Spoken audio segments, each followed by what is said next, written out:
Hello नमस्कार। आप सभी का फिर से इस नए वीडियो में स्वागत है। तो साइक्लोन मिचोंग का भी लैंडफॉल कहाँ पे होने वाला है उसका कंफर्मेशन हो गया है और किस इंटेंसिटी के साथ लैंडफॉल करेगा और कितना प्रभाव लैंडफॉल के टाइम होगा और कहाँ कहाँ पर इसकी वजह से बारिश हो सकता है, इसके बारे में पूरा डिटेल में इस वीडियो में बात करेंगे। तो सबसे पहले वीडियो को लाइक कर दीजिए और चैनल को सब्सक्राइब कर लीजिए ताकि आपको लगातार ऐसे ही मौसम के बारे में जानकारी मिलती रहे। तो साइक्लोन मिचोंग का पोजीशन के बारे में बात करेंगे तो ये सैटेलाइट इमेज के हिसाब से हम देख ही सकते हैं कि साइक्लोन का पोजीशन अभी यहाँ पे है और ये लगातार इसकी वजह से दक्षिणी भारत के हिस्सों में तमिलनाडु के से लेकर पूरे आंध्र प्रदेश के तटों में बहुत भारी बारिश की कंडीशन जारी है कल से ही, और ये बारिश की गतिविधियाँ और भी इंक्रीज होने वाली है। और इस सिस्टम की वजह से हम देखेंगे तो काफ़ी क्लाउड जो स्पिनिंग कर रहा है बहुत तेज़ी से, इंटेंस क्लाउड यहाँ पर देखा जा रहा है दक्षिणी भारत के हिस्सों में और बंगाल की खाड़ी के दक्षिणी पश्चिमी भागों में, और इसका सेंटर अब यहाँ पे है। तो ये साइक्लोन मिचोंग की वजह से पूरे उत्तर तटीय तमिलनाडु से लेकर दक्षिणी आंध्र प्रदेश के तट में कम से कम अभी 40 से 50 गस्टिंग में 60 किलोमीटर रफ्तार से हवाएं चल रही है और ये लगातार ये हवाएं इंक्रीज करेगी। आज इवनिंग से और भी इंक्रीज करेगी क्योंकि कल मॉर्निंग से इसका मैक्सिमम स्पीड जो कोस्टल आंध्र प्रदेश और दक्षिणी तटीय आंध्र प्रदेश के हिस्सों में रहेगा वो 60 से 70 गस्टिंग में 80 किलोमीटर तक कंटिन्यू कर सकता है और जो लैंडफॉल के टाइम और भी इंक्रीज करेगा। 90 से 100 गस्टिंग में 110 किलोमीटर तक हवाएं जा सकती है लैंडफॉल के टाइम पे। ये साइक्लोन बहुत इधर लैंडफॉल करने वाला है, कल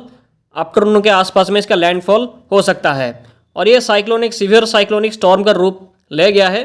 तो अभी इसका डिस्टेंस के बारे में बात करें तो अभी ये साइक्लोन करीब करीब चेन्नई से ये 133 किलोमीटर पूर्व में है। इसके साथ आंध्र प्रदेश के नेल्लोर से ये 232 किलोमीटर पूर्व दक्षिणी पूर्व में है इसका सेंटर, और आंध्र प्रदेश के चिराला से ये 343 किलोमीटर दक्षिणी पूर्व में है, और आंध्र प्रदेश के मछलीपट्टनम से ये 361 किलोमीटर दक्षिण पे है, और आंध्र प्रदेश के जो यानम से ये 427 किलोमीटर दक्षिण पे है, और विशाखापट्टनम से आंध्र प्रदेश के विशाखापट्टनम से करीब करीब ये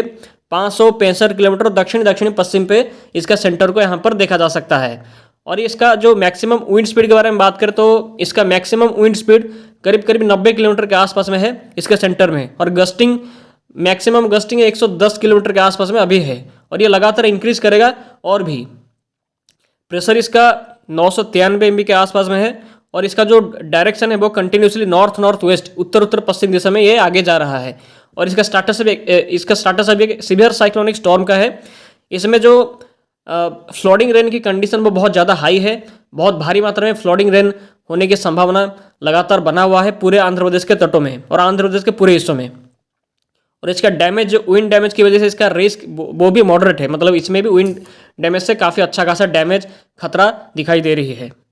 तो साइक्लोन मिचोंग की वजह से अगले 24 से 48 घंटे के अंदर, मतलब आज और कल, आपको उत्तर तटीय तमिलनाडु और पुडुचेरी के हिस्सों में भारी से अति भारी बारिश और कुछ कुछ हिस्सों में अत्यंत भारी बारिश जैसी कंडीशन देखने को मिलेगी 4 और 5 दिसंबर, मतलब आज और कल। और कोस्टल आंध्र प्रदेश के हिस्सों में भी भारी से अति भारी बारिश आज से स्टार्ट होगा, और दक्षिणी आंध्र प्रदेश के हिस्सों में भारी से अति भारी बारिश और अत्यंत भारी बारिश जैसी कंडीशन देखने को मिलेगी। कई केसों में 300 से 400 मिलीमीटर जैसे रेनफॉल की कंडीशन भी देखने को मिल सकती है इस टाइम के बीच में, और उत्तर तटीय आंध्र प्रदेश के हिस्सों में भी भारी से अति भारी बारिश देखने को मिलेगी। और ये 4 और 5 और 6 दिसंबर पे ये इसी कंडीशन यहाँ पर देखने को मिलेगी। और रायलसीमा के हिस्सों में भी भारी से अति भारी बारिश और अत्यंत भारी बारिश आज आपको देखने को मिलेगी। 5 दिसंबर से यहाँ पे बारिश की गतिविधियों में कमी होना स्टार्ट हो जाएगा। और तेलंगाना के हिस्सों में भी भारी से अति भारी बारिश इस टाइम के बीच में आज और कल यानी कि 4 और 5 दिसंबर पे देखने को मिल सकती है। और उड़ीसा के हिस्सों में भारी से अति भारी बारिश आज इवनिंग के बाद से खास करके दक्षिणी उड़ीसा के हिस्सों में स्टार्ट होगी, जो कि 5 और 6 और 7 दिसंबर पे उड़ीसा के हिस्सों में बहुत भारी से अति भारी बारिश हो सकती है पूरे के पूरे उड़ीसा के हिस्सों में, खास करके कोस्टल साउथ और इंटीरियर उड़ीसा के हिस्सों में। और साइक्लोन मिचोंग की वजह से पूरे तमिलनाडु और आंध्र प्रदेश के तटों में समंदर में काफ़ी ऊंची लहरें उठ रही है अभी के टाइम पे, और इसकी वजह से काफ़ी सतर्कता रखने की ज़रूरत है इन सभी हिस्सों में। और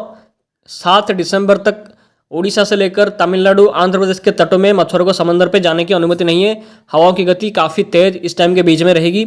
और ये सिस्टम जब लैंडफॉल करेगा दक्षिणी आंध्र प्रदेश के हिस्सों में तब इसकी वजह से स्टॉर्म सर्ज करीब करीब 1 से लेकर 1.5 मीटर के आसपास में आ सकता है इस टाइम के बीच में कोस्टल आंध्र प्रदेश के हिस्सों में जिससे तटीय हिस्सों को थोड़ा सा खतरा स्टॉर्म सर्ज से देखने को मिल सकती है। तो साइक्लोन मिचोंग जब कल लैंडफॉल करेगा, कल आफ्टरनून के आसपास क्या लैंडफॉल होने वाला है सीवियर साइक्लोनिक स्टॉर्म के इंटेंसिटी के साथ ही, जिसकी वजह से पूरे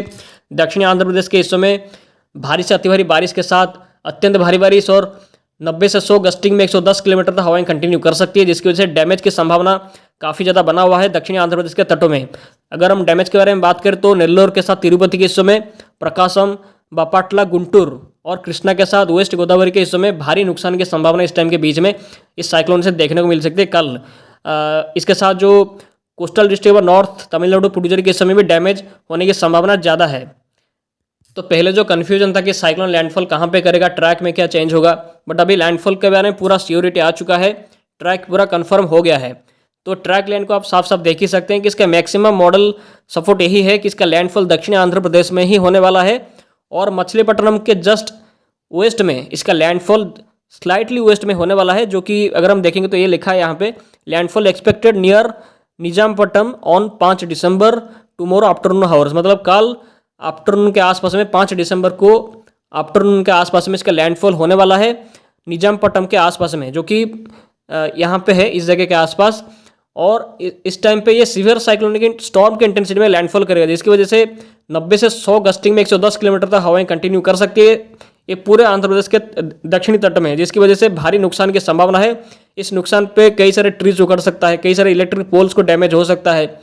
क्रॉप्स को भारी डैमेज हो सकता है, कोई इस समय घर को भी नुकसान होने की संभावना है, रोड वगैरह ब्लॉक हो सकता है ट्री गिरने की वजह से। इसके साथ ही घर को भी माइनर डैमेज हो सकता है। पावर ऑफ सप्लाई बंद होने की वजह से मोबाइल को चार्ज रखने की काफ़ी ज़रूरत है इस टाइम के बीच में लोगों को वहाँ पे, तो इसलिए वहाँ के लोगों को सतर्कता रखने की काफ़ी ज़्यादा ज़रूरत है अभी के हिसाब से। और आईएमडी का ट्रैक को देखें तो आईएमडी का ट्रैक भी बिल्कुल वैसा ही फोरकास्ट कर रहा है, इसका लैंडफॉल निजामपट्टनम के आसपास होने वाला है कल आफ्टरनून के आसपास में। तो पूरे दक्षिणी आंध्र प्रदेश के हिस्सों को काफ़ी ज़्यादा रेड वार्निंग दिया गया है आईएमडी की तरफ से भी। अत्यंत भारी बारिश, फ्लडिंग रेन और डैमेजिंग विंड्स से काफ़ी खतरा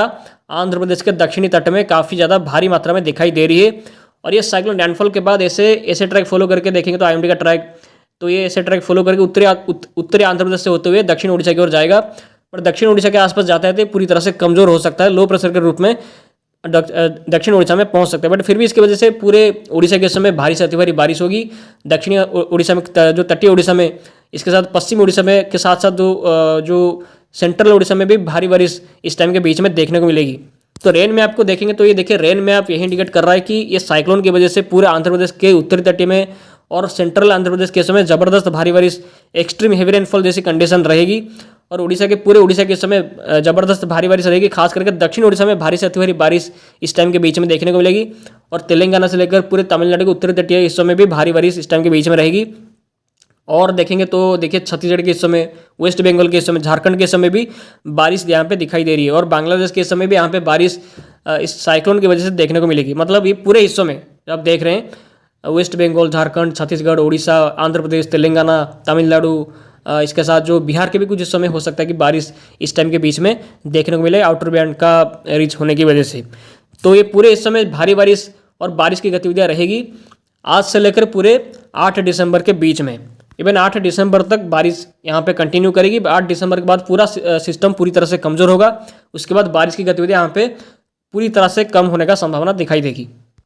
तो आई थिंक हमने इस वीडियो में इस साइक्लोन के बारे में पूरी बात कर लिया है, कहाँ पे कितनी ज़्यादा बारिश होगी, कहाँ पर कितना विंड डैमेज हो सकता है, कहाँ पर ट्रैक रहेगा, इस सब के बारे में पूरा डिटेल में यहाँ पे बात कर लिया गया है। तो जीएफएस मॉडल को देखेंगे तो जीएफएस मॉडल के हिसाब से साइक्लोन जाने के बाद, जब साइक्लोन क्रॉस करके चला जाएगा तो उसके बाद अरेबियन सी के इसके बाद एक और सिस्टम का फॉर्मेशन करने वाला है।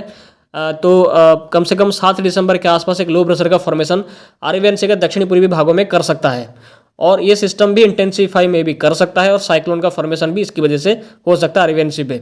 अगर ऐसा होता है तो इसकी वजह से पश्चिमी तट में बारिश की गतिविधियां बढ़ सकती है, बट एक्चुअली इसका इंटेंसिटी ट्रैक क्या रहेगा इसके बारे में अभी कंफर्म नहीं है। तो आने वाले वीडियोस पे इसके बारे में आपको जानकारी मैं देने की कोशिश करूंगा। तो ये वीडियो पे इतना ही, मिलते हैं अगले वीडियो में। आप सभी का बहुत बहुत धन्यवाद वीडियो में आखिर तक बने रहने के लिए। आप सभी का दिन शुभ हो।